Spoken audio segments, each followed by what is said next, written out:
অযাচিতভাবে paramedical ছাত্রীদের গায়ে হাত দেওয়ার অভিযোগ উঠল কোচবিহার এমজেএন মেডিকেল কলেজ ও হাসপাতালের সেন্ট্রাল ল্যাবের একজন টেকনিশিয়ানের বিরুদ্ধে। তার নাম অশোক সাহা। আবার আপনাদের জানিয়ে রাখি, অযাচিতভাবে প্যারামেডিক্যাল ছাত্রীদের গায়ে হাত দেওয়ার অভিযোগ উঠল কোচবিহার এমজেএন মেডিকেল কলেজ ও হাসপাতালের সেন্ট্রাল ল্যাবের একজন টেকনিশিয়ানের বিরুদ্ধে। তার নাম অশোক কুমার সাহা।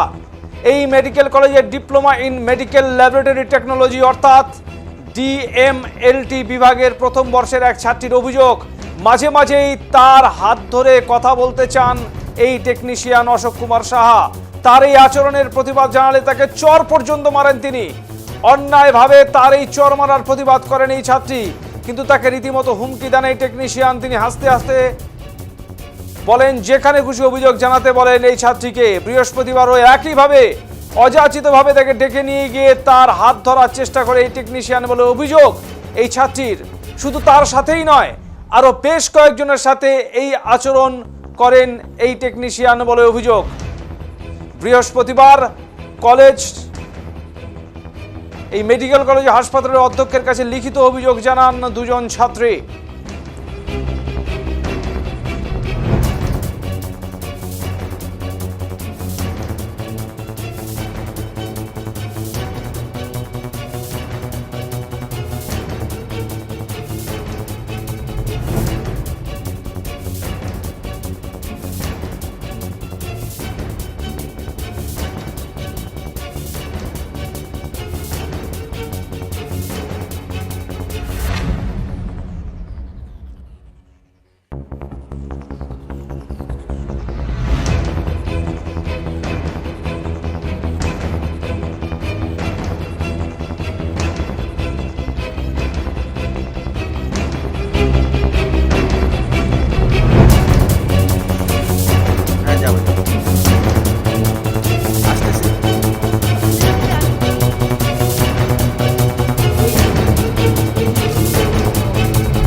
আবার আপনাদের জানিয়ে রাখি, অযাচিতভাবে প্যারামেডিক্যাল ছাত্রীদের গায়ে হাত দেওয়ার অভিযোগ উঠল কোচবিহার এমজেএন মেডিকেল কলেজ ও হাসপাতালের সেন্ট্রাল ল্যাবের একজন টেকনিশিয়ানের বিরুদ্ধে। তার নাম অশোক কুমার সাহা। এই মেডিকেল কলেজের diploma in medical laboratory technology অর্থাৎ ডিএমএলটি বিভাগের প্রথম বর্ষের এক ছাত্রীর অভিযোগ, মাঝে মাঝেই তার হাত ধরে কথা বলতে চান এই টেকনিশিয়ান অশোক কুমার সাহা। তার এই আচরণের প্রতিবাদ জানালে তাকে চর পর্যন্ত মারেন তিনি। অন্যায়ভাবে তার এই চর মারার প্রতিবাদ করেন এই ছাত্রী, কিন্তু তাকে রীতিমতো হুমকি দেন এই টেকনিশিয়ান। তিনি হাসতে হাসতে যেখানে খুশি অভিযোগ জানাতে বলেন এই ছাত্রীকে। বৃহস্পতিবারও একই অযাচিতভাবে তাকে ডেকে নিয়ে গিয়ে তার হাত ধরার চেষ্টা করেন এই টেকনিশিয়ান বলে অভিযোগ এই ছাত্রীর। শুধু তার সাথেই নয়, আরও বেশ কয়েকজনের সাথে এই আচরণ করেন এই টেকনিশিয়ান বলে অভিযোগ। বৃহস্পতিবার মেডিকেল কলেজ হাসপাতালের অধ্যক্ষের কাছে লিখিত অভিযোগ জানান দুজন ছাত্রী।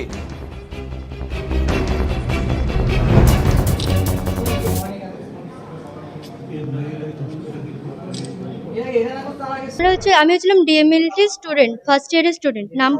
তারপরে আমরা হচ্ছিল তো প্রতিদিন আমরা রোজ টাইমে ঠিকঠাক টাইমে ডিউটি যাই, কিন্তু একদিন সে হচ্ছিল বসেছিল, তো আমাকে ডেকে পাঠায়, তো আমি যাই। তো তিনি বলে যে আমার হাত ধরে কথা বলতে চান।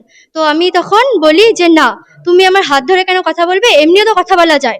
তো তিনি তখন হুট করে আমাকে চড় মেরে দেয়, এবং চড় মারার সময় আমার আরো দুটো স্টুডেন্ট ছিল এবং পাশে আরেকটা এমডিও বসেছিল।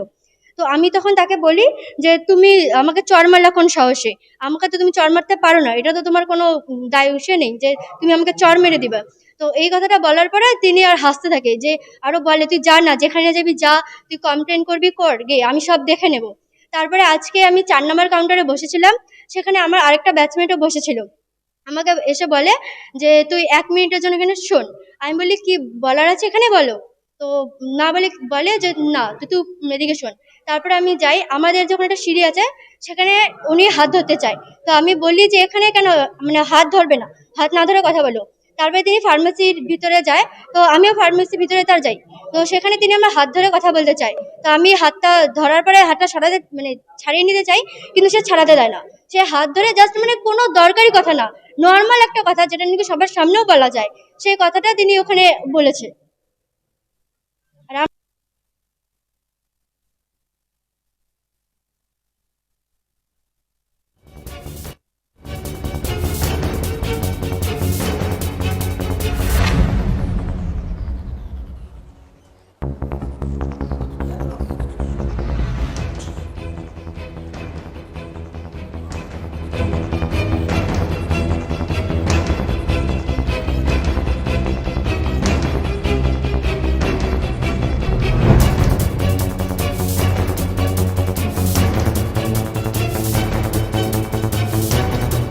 অভিযোগকারিণী ছাত্রীর মামা শঙ্কর কুমার কর এদিন বলেন, তিনি অধ্যক্ষের সাথে দেখা করেছেন, অধ্যক্ষ তাকে আশ্বস্ত করেছেন।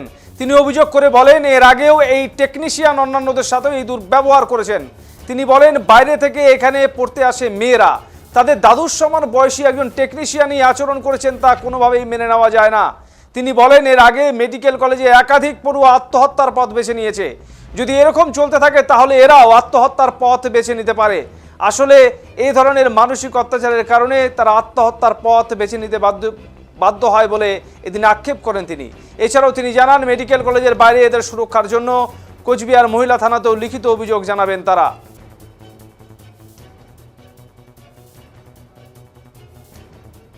আমার ভাগ্নির বান্ধবীরা এরা সবাই করতেছে, যারা করতেছে। এই অশোক কুমার সাহা নামে একজন আছে এখানে এমডি। সে কি করে, নানা অছিলে মেয়েদের গায়ে হাত দেয়, নানান জায়গায় হাত দেয়। কমপ্লেন করলে তাদের চড় থাপ্পড় মারে। এই যে বললাম, এটা বলার পরে ভাগ্নি আমাকে কাঁদতে কাঁদতে বললো, একটা মেয়ে জলপাইগুড়ি থেকে, সে কাঁদতে কাঁদতে বলতেছে।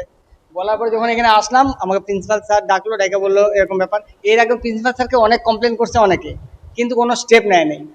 এখন প্রিন্সিপাল স্যার কথা বললো যে উনাকে অন্য শিফটে, মানে ওই মেয়েরা যখন ডিউটি ল্যাবে থাকবে তখন ওনাকে ডিউটি দেওয়া হবে না, সেই কথাটা বললো। আর এইরকম ভাবে মেয়েদের পড়তে পাঠাই, বলেন তো, এরকম ভাবে যদি অত্যাচার করে, গায়ে হাত দেয়, এরকম করে একটা বয়স্ক লোক, হ্যাঁ দাদুর সমান বয়স একটা লোক, নিজের মেয়ের থেকে ছোট হবে, এদের গায়ে নানান জায়গায় হাত দেখলে কি ঠিক? হ্যাঁ, লিখিত অভিযোগ করছি আমরা। কমপ্লেন যেটা ইসেতে রিসিভ কপি আছে সেটাও আপনাদের দিচ্ছি। এটার একটা স্টেপ নেওয়া দরকার, কারণ এর আগে মেডিকেল কলেজে বেশিরভাগ স্টুডেন্টরা মারা যাচ্ছে সুইসাইড করে। এর আগেও কয়েকটা মেয়ে মারা গেল। এইভাবে তো এরা সুইসাইড করবে। মেয়েটা, জলপাইগুড়ি মেয়েটা এখানে থাকে, কি হবে এদের যদি মারা যায় মেয়েটা? তারও বাবা মা আশা করে এখানে পড়তে পাঠায়। আমরা চাই এটা মানে সঠিকভাবে, মানে এটা ঠিক হোক, এদের ডিউটিটা ঠিক মতো দেওয়া হোক, এদের যাতে ডিস্টার্ব না করে, এরা ভালোভাবে পড়াশোনা করে কোথাও যায়, নিজের পায়ে দাঁড়ায়। আমার নাম শঙ্কর কুমার কর। এ প্রসঙ্গে কোচবিহার এমজিএন মেডিকেল কলেজ ও হাসপাতালের অধ্যক্ষ নির্মল কুমার মণ্ডল তিনি বলেন, তিনি লিখিত অভিযোগ পেয়েছেন, সংশ্লিষ্ট এই ব্যক্তির বিরুদ্ধে তদন্ত কমিটি গঠন করা হয়েছে। আগামী 7 দিনের মধ্যে এই তদন্ত কমিটি রিপোর্ট দেবে, তারপরে এই বিষয়ে পদক্ষেপ গ্রহণ করবে মেডিকেল কলেজ কর্তৃপক্ষ।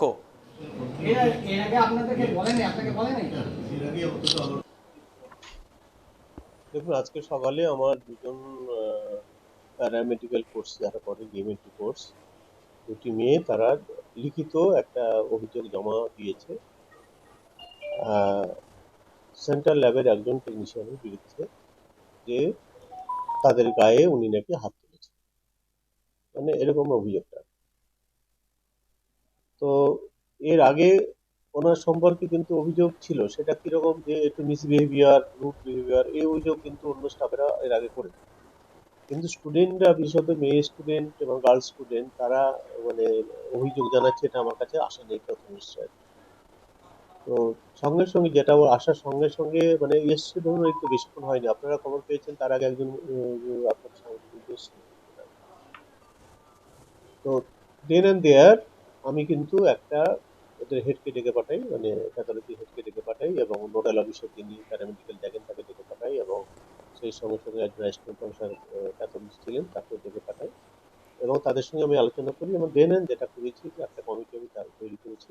কমিটির হেড হচ্ছে প্যাথোলজির ম্যাডাম, যিনি প্যাথোলজি হেড, উনি কমিটির হেড, এবং তার সঙ্গে nodal officer paramedical member, anaesthesiology হেডকে একজন মেম্বার, এবং আমাদের পিডিয়াট্রিক একজন অ্যাসিস্ট্যান্ট প্রফেসর মেম্বার করে একটা কমিটি বানিয়েছি। 7 দিনের মধ্যে প্রকল্পটা তদন্ত করে রিপোর্ট দেবে। এবার অ্যাকর্ডিংলি সেই রিপোর্ট যেটা হবে, তারা শুধুমাত্র এদের সঙ্গে কথা বলবে তা না, সেই সঙ্গে সঙ্গে তারা আগের যে ব্যাচ যেগুলো মানে এর আগে বেরিয়ে গেছে তাদের অনেকের সঙ্গে যাদের সঙ্গে যোগাযোগ করা সম্ভব তাদের সঙ্গে কথা বলবেন। এবং এদের যে কমপ্লেন আছে ডিটেলস সেগুলো দেখবেন বা আমার সেন্ট্রাল ল্যাব সবসময় একটা ব্যস্ত জায়গা, সেখানে তো শুধু মানে টেকনিশিয়ান, আরও টেকনিশিয়ান থাকে, প্লাস হচ্ছে আমাদের আরও স্টুডেন্ট থাকে। তো তাদের এবং অন্য টিচার যারা যার যার মানে যাদের যাদের সঙ্গে কথা বলার কথা বলবে, বলে রিপোর্ট যা দেবে অ্যাকর্ডিংলি যা ব্যবস্থা নেওয়া সেটা হবে এবং এটা স্বাস্থ্য ভবনের সর্বোচ্চ জায়গাতেও